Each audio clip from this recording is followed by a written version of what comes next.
I'm sitting down with Matsuyama-san, the producer, and Kimura-san, the director of Metal Gear Solid Rising. Thanks for joining us. Details on the story have been pretty scarce and there's been a lot of rumors about it. So can you shed any more details on what the storyline of Metal Gear Solid Rising will be like? There's one rumor about some characters in the past Metal Gear Solid series will be coming out in MGS Rising. I can't tell you who they are at this stage, but I could confirm the number. It's not just one person or one character. There'll be maybe not so many, but there'll be several characters that you know of from the MGS franchise that will make a return in MGS Rising. Now, as you just said, there'll be more focus on action in Rising, but there's also a stealth component. Are we talking the same kind of stealth as Snake, or are we talking a different kind of stealth?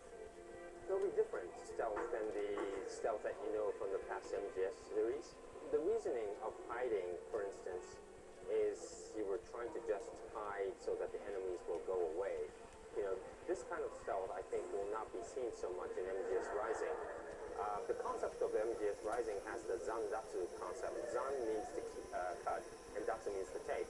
But in order to live this concept, you're not going to hide anymore. It's more like an active stealth. You're going to hunt because you need the energy from the enemy, but you need not to get spotted from the enemy. So that's another aspect of stealth.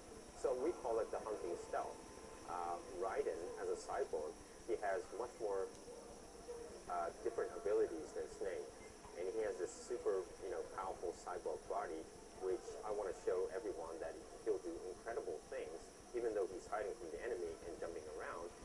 He won't be actively stealthy in a way, but more active stealthy in a way. And I want to make it, clear in MGS Rising that, when you play, you'll have a fun time, even this hunting stealth.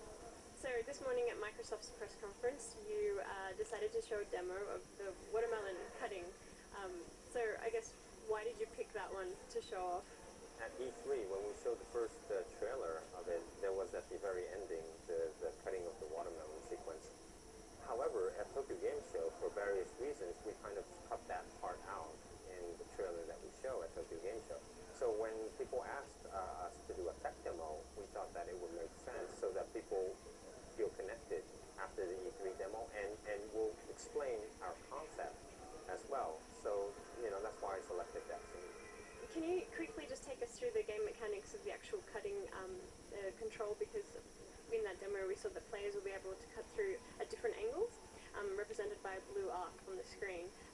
How will the physics in the game allow for that to work? I can't really talk about the controls because we haven't ironed out everything yet, but we pretty are close to fixing and concreting how the control mechanism will work on the controller. Now, how it works is that screen shows almost everything. It's a matter of where you aim and how you aim and which angle you want to cut.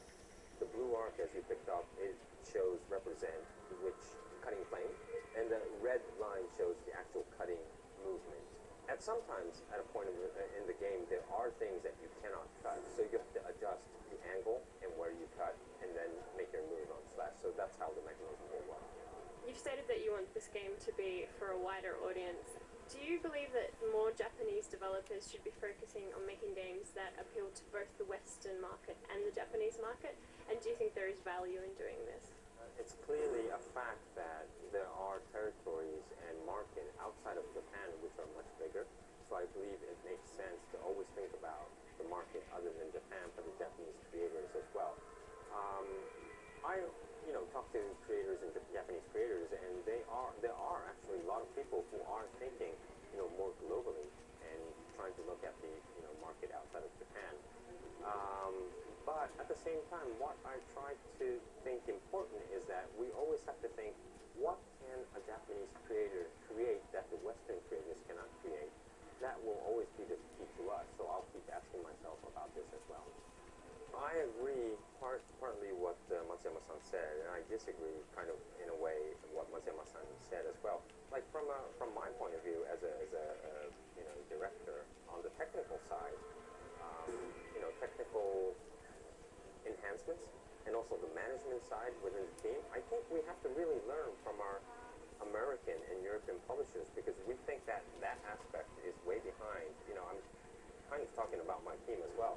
We have to be more efficient. We have to really think about how